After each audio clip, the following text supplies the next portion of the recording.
أعوذ بالله من الشيطان الرجيم پناہ مانگتا ہوں میں اللہ کی شیطان مردود سے۔ بسم الله الرحمن الرحيم شروع اللہ کا نام لے کر جو بڑا مہربان نہایت رحم والا ہے۔ يسألونك عن الأنفال قل الأنفال لله والرسول فاتقوا الله وأصلحوا ذات بينكم وأطيعوا الله ورسوله إن كنتم مؤمنين إنما المؤمنون الذين إذا ذكر الله وجلت قلوبهم وإذا تليت عليهم آياته وإذا تليت عليهم آياته زادتهم إيمانا وعلى ربهم يتوكلون چاند کی جب وہ اس کے پیچھے چلے اور دن کی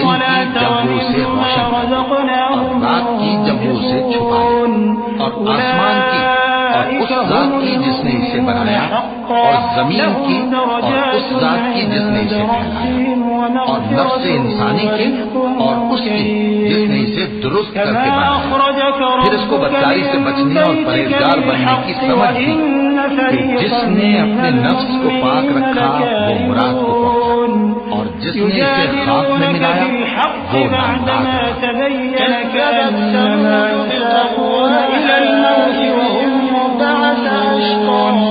اے نبی،